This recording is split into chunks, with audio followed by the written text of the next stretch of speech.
வணக்கம் நேர்களே, நம்ம இன்றைக்கி அனலட்சுமி கிச்சனில் பார்க்க போகிறது பார்த்திங்கன்னா மஷ்ரூம் பிரியாணி. நான் வந்து இது மாதிரி பட்டன் மஷ்ரூம் வாங்கியிருக்கேன். இது வந்து நான் எப்படி க்ளீன் பண்ணியிருக்கேன் அப்படின்னு பார்த்தீங்கன்னா, இதில் நீங்கள் ஒரு பேப்பர் மாதிரி ஒன்று வரும், இப்படி எடுத்திங்கன்னா வந்துடும். ஸோ அந்த பேப்பர் மாதிரி இருக்கிறத எடுத்துடுங்க, அது நல்லதில்லை. பிகாஸ் அவங்க ஹார்வெஸ்ட் பண்ணுறதுக்கு மேலே இது வந்து ப்ரொடெக்டட் லேயராக இருக்கும் நேச்சராகவே.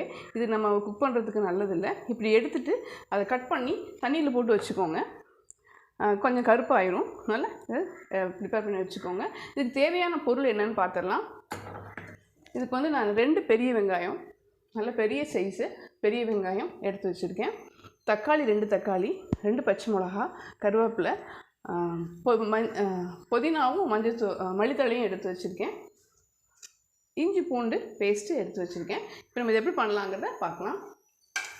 இப்போ நான் ஃபஸ்ட்டு என்ன பண்ணியிருக்கேன், குக்கரில் ஆயில் போட போகிறேன். ஆயில் வந்து நான் ஃபுல்லாக கீயில் பண்ணக்கூடாது. அதனால் ஆயில் வந்து தேவையான அளவு கடலை எண்ணெய் விட்டுக்கோங்க. அதில் கொஞ்சம் நம்ம கீ ஆட் பண்ணிக்கலாம்.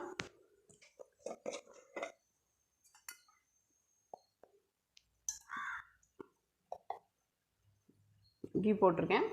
இது காயட்டும். இந்த டைமில் நீங்கள் இந்த பட்டை சோம்பு எல்லாம் தனித்தனியாக இருந்தால் போடுங்க. இல்லை அப்படின்னா நான் வந்து பட்டை சோம்பு எப்படி பண்ணியிருக்கேன்னா, இது மாதிரி பவுட்ரு பண்ணி வச்சுருப்பேன் எப்பயுமே. ஏன்னா வந்து எங்கள் வீட்டில் உள்ளவங்களுக்கு பல்லில் பட்டா பிடிக்காது, அதனால் தனியாக வச்சுருக்கேன். ஸோ நீங்கள் இது வந்து உங்கள் ஆப்ஷன் தான்.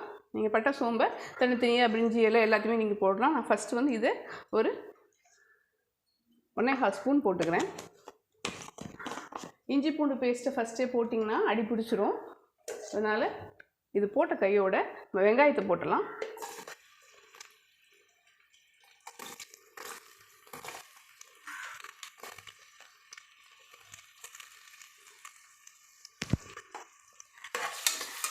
வெங்காயம் நல்லா வதங்கட்டும். இந்த வெங்காயம் வதங்கிறது தான் டேஸ்ட்டு. ஸோ வெங்காயம் நல்லா வதங்கினதுக்கப்புறம் நம்ம வந்து ஒவ்வொன்றா ஆட் பண்ணலாம்.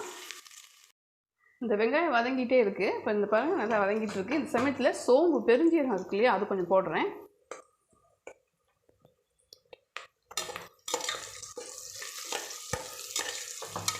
இப்போ நம்ம தக்காளி ஆட் பண்ணிடலாம். தக்காளி, பச்சை மிளகா, கருவேப்பிலையுமே ஆட் பண்ணிடலாம். இதை விட ஜூஸ்லாம் விடாமல் ஆட் பண்ணிக்கோங்க.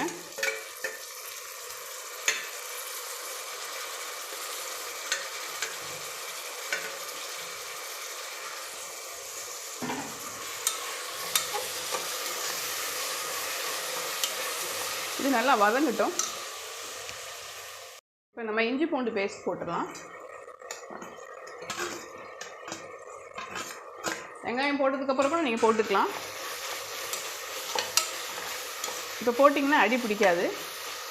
இதோட பச்சை ஸ்மெல் போன உடனே இப்போ நீங்கள் சப்போஸ் மட்டன்னா மட்டன் போடுங்க, சிக்கன் பிரியாணினா சிக்கன் போடுங்க, மஷ்ரூம்னா மஷ்ரூம் போட போகிறோம், வெஜிடபிள் பிரியாணினா வெஜிடபிள்ஸ் போட போகிறோம். இப்போ இந்த பச்சை ஸ்மெல் போன உடனே நம்ம கட் பண்ணி வச்சுருக்கிற இந்த மஷ்ரூமை நம்ம போட்டுடலாம். இப்போ இது வதங்கிட்டு இருக்கு. நான் ஆல்ரெடி என்ன பண்ணியிருக்கேன், நல்லா ரைஸு, உங்கள்கிட்ட பாஸ்மதி ரைஸ் இருந்தால் ஓகே, இல்லை நீங்கள் சாப்பாட்டு அரிசி இருந்தாலும் ஓகே தான். அதை வந்து ஒரு 1.5 டம்ளர் எடுத்து நல்லா அலசிட்டு இவ்வளோ நேரம் ஊற வச்சுருந்தேன், சோக் பண்ணி வச்சுருந்தேன். இப்போ தான் வாட்டர் ட்ரெயின் பண்ணி வச்சுருக்கேன். ஸோ இது நீங்கள் எடுத்து வச்சுக்கோங்க.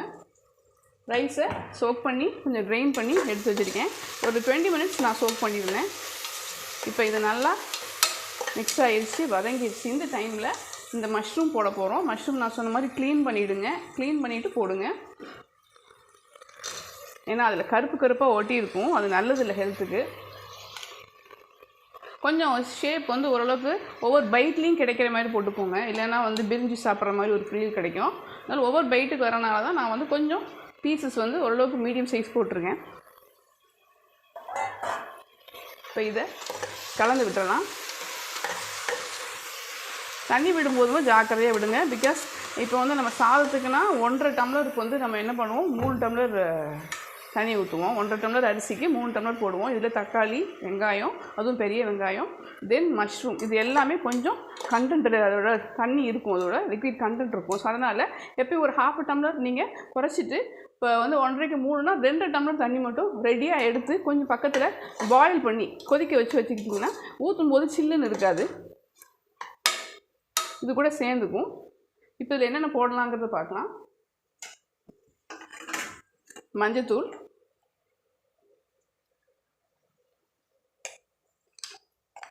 அதுக்கப்புறம் மல்லித்தூள் போட்டுடலாம்.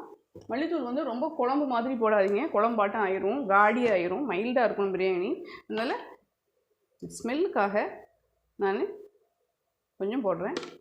அதுக்கப்புறம் காரம் வேணும். இஞ்சி பூண்டும் 2 பச்சை மிளகா போட்டிருப்போம், இருந்தாலும் கொஞ்சம் காரம் வேணும். அதுக்காக நான் சில்லி பவுடர் போடுறேன். இப்போ இதை வந்து ஒரு மிக்ஸ் பண்ணி விட்டுலாம். எல்லாத்துக்கூட கலக்கட்டும். இந்த டிஷ்ஷுக்கு தேவையான உப்பு போட்டு தண்ணி விட்டுருவோம். தண்ணி கொதிச்சதுக்கப்புறம் நம்ம அரிசி போட்டுக்கலாம். உப்பு கவனமாக போடுங்க எப்பயுமே.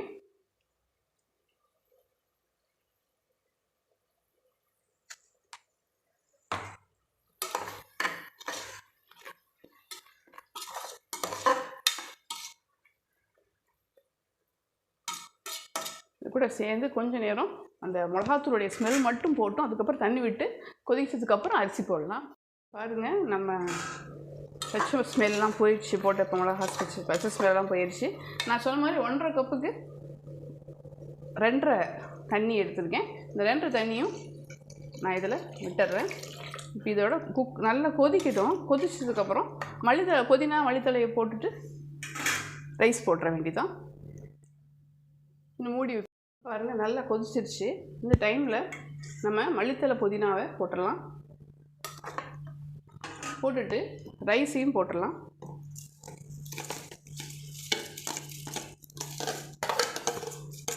ரைஸ் போட்டு நம்ம விசில் வச்சு மூடிடலாம்.